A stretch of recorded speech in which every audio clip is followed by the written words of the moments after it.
Amnesty, le bilan est très lourd. Après l'attaque terroriste à Moscou, au moins 133 morts, des centaines de blessés. Une branche de l'État islamique a confirmé sa revendication de l'attentat. Poutine y voit la main de Kiev, indiquant que les assaillants devaient se rendre en Ukraine. On va en parler, mais tout d'abord, vous avez souligné sur les réseaux sociaux le fait que cette attaque nous rappelait des souvenirs très douloureux. Diriez-vous que c'est le Bataclan russe, comme on l'entend de plus en plus ?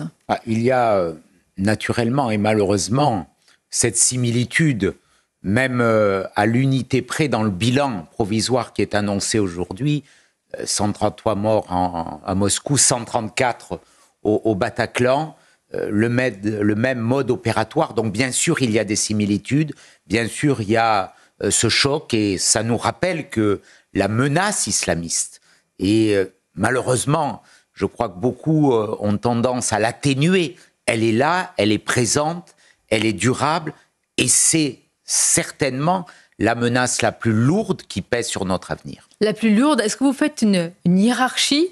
C'est-à-dire il y a la menace de la guerre et la menace terroriste islamiste. Pour vous, elle est plus importante, elle nous lie tous finalement ? L'islamisme a pour dessein de nous détruire, de détruire tout ce qui ne ressemble pas à cette idéologie mortifère.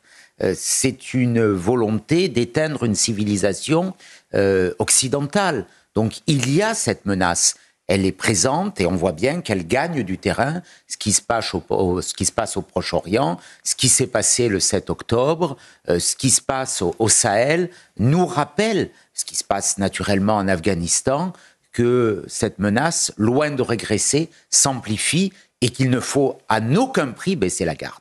Alors, vous dites que certains atténuent cette menace, vous pensez à qui en particulier ?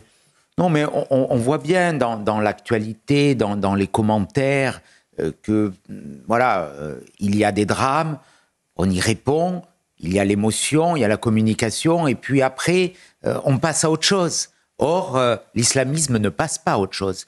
Et il avance ses pions de façon masquée ou de façon violente, mais il est là et il progresse.